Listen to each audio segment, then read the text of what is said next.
وعلیکم السلام ورحمۃ اللہ وبرکاتہ۔ اسی لیے دین کا فہم بہت ضروری ہے۔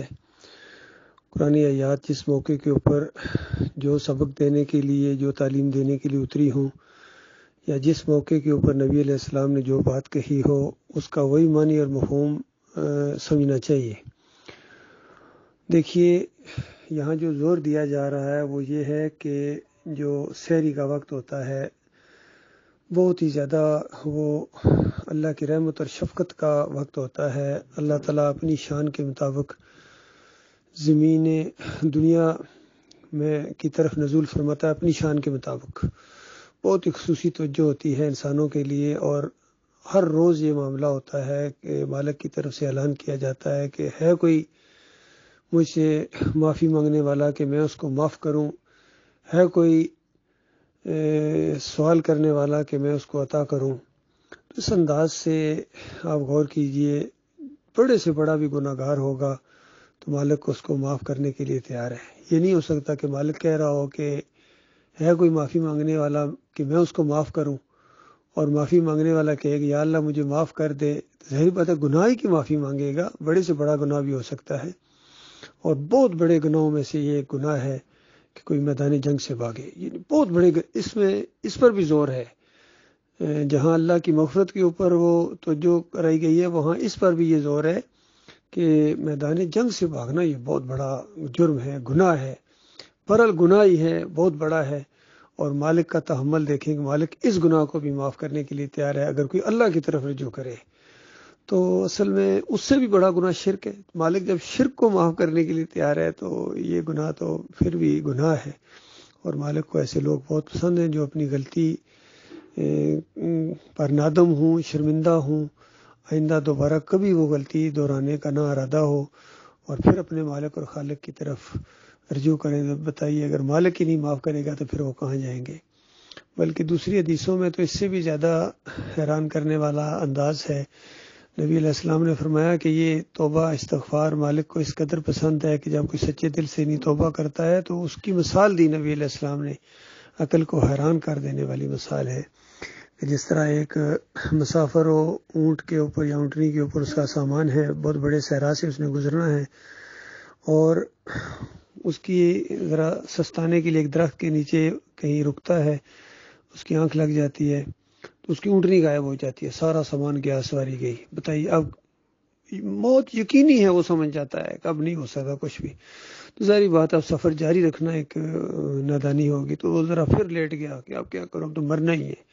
تو اس کے بعد دیکھتا ہے اچانک کہ اس کی اونٹنی اپنے سامان کے ساتھ اس کے بالکل پاس کھڑی ہے، فوراً اس کی مہر پکڑتا ہے اور خوشی سے بے قابو ہو کر کہہ دیتا ہے کہ یا اللہ تو میرا بندہ ہے، میں تیرا رب ہوں، تیرا لاکھ لاکھ شکر۔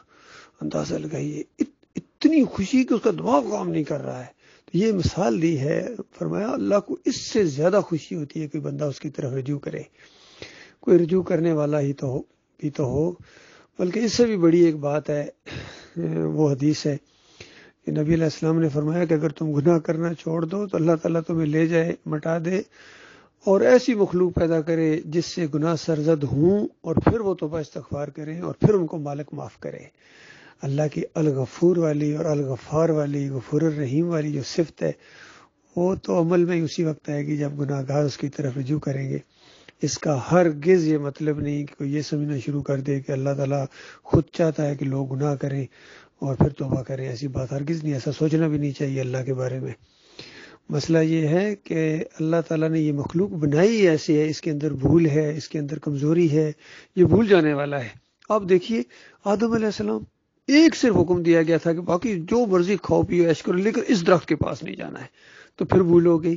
کوئی دانستہ انہوں نے کوئی سرکشی نہیں کی، نافرمانی نہیں کی، بس بھول ہو گئی ایک دم، اور جیسا احساس دلایا گیا تو فوراً اپنے مالک اور خالق کی طرف ربنا ظلمنا انفسنا، مالک یہ میں نے اپنی جان پر ظلم کیا۔ یعنی اللہ کی نافرمانی انسان اپنی جان پر ظلم کرتا ہے، کیونکہ مالک کی نافرمانی کوئی معمولی چیز تو نہیں ہے نا۔ لیکن جب وہ اللہ کی طرف رجوع کرو، اللہ سے معافی مانگو، تو مالک پہلے سے زیادہ معزز کرتا ہے۔ تو اس انداز سے یہ بات بیان کی جا رہی ہے۔ آج سب سے بڑا فقدان اسی چیز کا ہے کہ لوگ معافی مانگنے کے لیے تیار نہیں، اپنی انا کا مسئلہ بنا لیا ہے انہوں نے، ضد اور ہردرمی کے اوپر اترا ہے اور ابلیس والا طرز عمل اختیار کیا ہے۔ حالانکہ ہمیں آدمی ہونا چاہیے، انسان ہونا چاہیے، آدم علیہ السلام والا طرز عمل اختیار کرنا چاہیے۔ بحیثیت قوم بھی ہمیں شرک سے توبہ کرنی چاہیے، ہماری پوری قوم کو، کیونکہ شرک کی وجہ سے ان کے اوپر اللہ کے عذاب کے کوڑے برس رہے ہیں۔ اللہ کے عذاب آتے ہیں نافرمانیوں کی وجہ سے اور شرک کی وجہ سے، اور وہ ٹلتے ہیں توبہ استغفار کی وجہ سے۔ اور یہ امن چاہتے ہیں، سارے کہتے ہیں امن و امان ہو جائے، اور وہ چیز ایک آیت کے اندر اللہ تعالیٰ نے امن کا وعدہ کیا، الذین آمنوا ولم یلبسوا ایمانہم بظلم اولئک لہم الامن وہم مہتدون، کہ امن ان کے لیے، ہدایت یافتہ وہ ہیں جو ایمان لائیں اور اپنے ایمان کے اندر ذرہ برابر شرک کی ملاوٹ نہ کریں، کھرچ کر علیحدہ کر دے شرک، ان کے لیے ہے۔ تو اللہ کا کتنا فائدہ ہے۔ اب دوسری قوموں کے ساتھ معاہدے کرتے ہیں کہ فلاں کے ساتھ دوستی کرنے سے ہمیں امن ملے گا، فلاں ہماری حفاظت کا ذمہ لے رہا ہے، فلاں ہمیں یہ کہہ رہا ہے، گارنٹی دے رہا ہے، اور اللہ تعالیٰ نے جو گارنٹی دی اس کی طرف نہ کسی کا دھیان جا رہا ہے، نہ کسی کو یقین آ رہا ہے، اور نہ کوئی توبہ کرنے کے لیے تیار ہے۔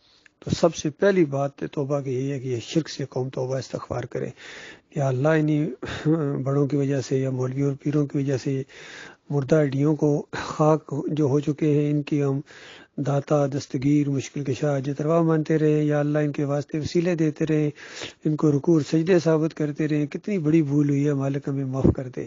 تو بتائیے، مالک تو یہ گناہ بھی معاف کرنے کے لیے تیار ہے۔ تو اس انداز سے ہمیں توبہ استغفار کرنی چاہیے اور مسلسل کرتے رہنے چاہیے۔ ہمیں گناہوں کا احساس بھی ہے، کمزوریاں ہیں، اور مالک بہت تحمل والا ہے، بہت ہی معاف کرنے والا ہے۔ یہ چھوٹے چھوٹے گناہ مالک ویسے ہی معاف کر دیتا ہے، مالک بڑے بڑے گناہوں سے بھی معافی اور درگزر کا وعدہ فرماتا ہے۔ اور اس آخری امت کے لیے تو ایک بہت بڑا پیکج ہے، یقین کیجیے کہ اگر یہ شرک نہیں کرے گی تو اس کے بڑے بڑے گناہ بھی، جو ہلاک کرنے والے گناہ ہیں، وہ بھی معاف کر دے گا مالک۔ اس آخری امت کے لیے یہ پیکج ہے جسے یہ فائدہ نہیں اٹھا رہے ہیں۔ اللہ تعالیٰ غور و فکر کرنے کی توفیق عطا فرمائے۔